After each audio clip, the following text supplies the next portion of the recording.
YCP నేత జోగి రమేష్ ను police కస్టడీకి ఇస్తూ ఎక్సైజ్ కోర్టు ఆదేశాలు జారీ చేసింది. పర్లేదు, ఇంకో రౌండ్ వేయచ్చు. అయిపోయింది, బతికి అయిపోయింది. నీ కొత్త చెక్కేస్తారులే ఈ రోజంతా. జాగ్రత్త పడుకుంటాను.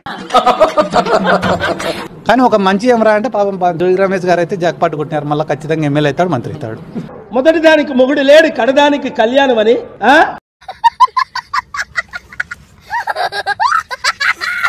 4 రోజుల పాటు కస్టడీకి ఇస్తూ నిర్ణయం తీసుకుంది న్యాయస్థానం. తీసుకెళ్లి పగటిపూట లెటర్లు కడిగించండి. రాత్రిపూట మన కొత్తగా చేరిన కానిస్టేబుల్స్ ఉన్నారుగా, వాళ్ళకి వీడి మీద ఇంట్రాగేషన్ నేర్పించండి. 3rd డిగ్రీ, ఈ గోల్డ్ పీకడం, ఐస్ పెట్టడం, ఇలాంటివన్నీ. ఒక్కో రోజు ఒక్కో పోలీస్ స్టేషన్. నకిలీ మద్యం కేసులో జోగి రమేష్ నిందితుడిగా ఉన్నారు. జోగి బ్రదర్స్ ను 4 రోజుల పాటు పోలీసులు విచారించనున్నారు.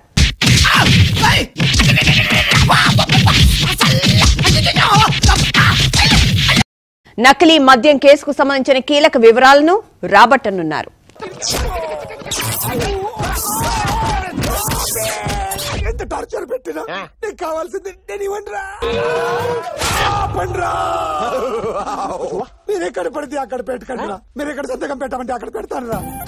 చేసిన పాపం చెరిపేస్తే పోతుందా చెప్పండి? బొక్కలో ఎట్టి నిలువునా చెక్కేసిన పోదు, అనుభవించాల్సిందే. పైగా జగనన్న లాంటి మడిచిని నమ్ముకున్నందుకు ఆ జోగి రమేష్ పరిస్థితి నడి సంద్రంలో నాకు కావాల్సిందే. నీ అబ్బా, నీ వల్ల నా జీవితం నాశనం అయిపోయింది. నీ వల్ల నా జీవితం నాశనం అయిపోయిందిరా. జోగి రమేష్ జైల్లో చీపకుడికిన బట్టి 3 వారాలు అవుతుంది. మొదట్లో వైసీపీ లీడర్లు ఒకళ్ళిద్దరు ములాఖాతులు చేసొచ్చారు. ఇంకొకరేమో నేరుగా జైలుకు వెళ్లి ములాఖాతు చేసుకుని ఆలోచన చేయమని అడుగుతా ఉన్నా. ఎలాంటి వ్యవస్థలున్నాయి, ఎలాంటి మనుషులున్నారు అని చెప్తానా? నీ వల్ల కదా నా జీవితం సంకనాకపోయింది. ఇప్పుడు అది లేదు, జగనన్న వస్తాడు సుస్సు అని ధైర్యం చదువుతాడు అని ఆ రమేష్ ఇంట్లో కూడా బోల్డని ఆశలు ఎట్టుకున్నారు. నా పరిస్థితి ఏమిటో నాకే అర్థం కావడం లేదు. పెద్ద నేనైతే చేయగలిగింది ఏమీ లేదు. అన్నా నువ్వు అట్లా అనొద్దన్నా. అని ఏది జగనన్న పేరంటాలన్నింటికి వెళ్ళి పల్లికిలిస్తున్నాడు కానీ జోగి రమేష్ జైలుకు మాత్రం వెళ్ళట్లేదు. మా టైగర్ సత్యనారాయణ రంజే మేమేం చేయం. టైగర్ ఎప్పుడు వస్తాడయ్యా? టైగర్ ఏంటయ్యా ఇంత లేటు? ఈ టైగర్ ట్రైన్ టైప్, టైం కు రాడు, వెయిట్ చేయాల్సింది. ఈ బిల్డప్లు వెళ్ళాక చస్తున్నాం. అరెస్ట్ అయినప్పుడు ఒక్క టీటీ అట్టాడు అంతే. మళ్ళీ ఇప్పటిదాకా జోగి గురించి ఒక్క మాట కూడా మాట్లాడలేదు. కెప్టెన్ టీమ్ కు వెన్నుముకలు అంటాడు, వెనకాలే ఉంటాడు, గ్రౌండ్ లోకి రాడు. జోగి రమేష్ ఎవరి కోసం పనిచేశాడు, ఎవరి కోసం జైలుకి వెళ్ళాడు? ఆ కల్తీ లిక్కర్ దందా తన అనుచరులతో చేయించి వాళ్ళని మళ్ళీ తానే పట్టించి ప్రభుత్వం మీద బురద చల్లాలని చూశాడు. తెలియక అడుగుతున్నాను, ఇదో బతుక చెప్పండి. ఆటమంతటా కల్తీ మంది అమ్ముతున్నారని ఊరకే చనిపోయిన వాళ్ళని కూడా కల్తీ మద్యం ఖాతాలో వేసేసి జగనన్నతో ఓదార్పు యాత్ర చేయించాలని పెద్ద ప్లాన్ వేసారు. మంచి మర్యాద లేని ఎదవల్లారా, ఎంగిలి కూడు కాసపడే కుక్కలా, ఇంతకాడికి వచ్చేపోయే 4 దగ్గర ఒంటెలు తాగినా బెటర్ కదరా. ఏం జన్మరా మీది? కానీ ఆ దిక్కుమాలిన ప్లానింగ్ వర్కౌట్ కాలేదు. దెబ్బకు నోట్లో ముంజికాయ పడ్డట్టు అంత సైలెంట్ అయ్యారు. కానీ జగనన్న కోసం స్కెచ్ చేసిన జోగి రమేష్ మాత్రం బొక్కలకి వెళ్లాల్సి వచ్చింది. పాములు పట్టేవాడు పాము కాటికే పోయినట్టు కళా వైద్యుడు కళా వైద్యం వికటించి కాళ్ళు చేతులు పోగొట్టుకున్నాడు.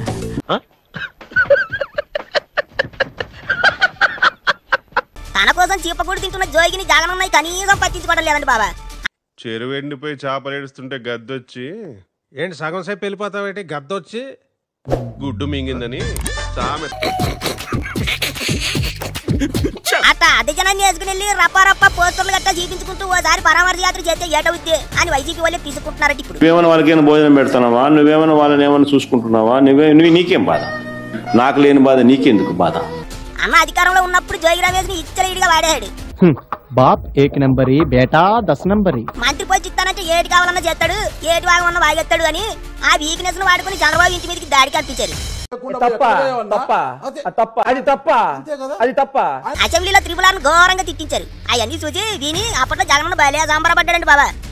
ఇలాంటివంటే నాకు బాగా ఇంట్రెస్ట్. మనకి చదువు తప్ప అని ఇంట్రెస్ట్ తినా బాబా. 5 ఏళ్ళు జగన్ సంతోష పెట్టాకి జోగి రమేష్ నేను పనికి మాల పనులు చేయడం లెక్కేలేదు. ఇప్పుడు తలుచుకుంటే తమాషాగా ఉంది. నేనున్నానే పెద్ద ఎర్రుండి. అట్లాంటి జోగికి ఇప్పుడు హ్యాండ్ ఇచ్చాడు అన్నయ్య. అసలు వైసీపీ లీడర్లు అంతా జైలుకి వెళ్తున్నారంటే కారణమే జగన్ అన్నయ్య. అన్న ఆనందం కోసం వాళ్ళు చేసిన పనులే ఇప్పుడు వాళ్ళని అంటాడుతున్నాయి. ఇంత చేస్తే అన్యామ కనీసం జైలుకి వెళ్ళిన లీడర్ల మీద సానుభూతి కూడా జీవించట్లేదు.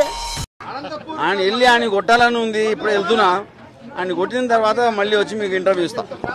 ఏమంటే చేస్తారా? భలే ఉందా మీ ఎవరం, ఎవడి కర్మకాడే బాధ్యుడు అన్నట్టుంది జగనన్న పద్ధతి. ఎవరు చేసిన కర్మ వారనుభవించక ఎప్పుడైనా తప్పదన్నా. జగనన్న చెప్పినట్టల్లా చేసి జైలుకి వెళ్ళిన లీడర్లను చూసి పెద్ద బకరాలు అయిపోయారు కదా అని ఆ పార్టీ లీడర్లు ఇప్పుడు కామెడీగా జోకులు వేసుకుంటున్నారట. ఎందుకంటే అన్యాయంగా కేసు పెడితే కానీ పబ్లిక్ లో సింపతి రాకుండా పోయే క్వశ్చనే లేదన్న. గౌరవాన్ని ప్రాణాన్ని మంచి కాపాడుకోవాలి. ఒక్క పాలిపోయినాయి అనుకో మళ్ళీ తిరిగి రావు. మరే జగనన్న కాట ఉంటుంది మరి అట్లుంటది మనతోని. చూద్దాంలే. చూడటం కాదండి, మీరు చెయ్యాలంతే. సరే మీరు ట్రై చేస్తారన్నారంటే అది ఓకే అయిపోయినట్టు.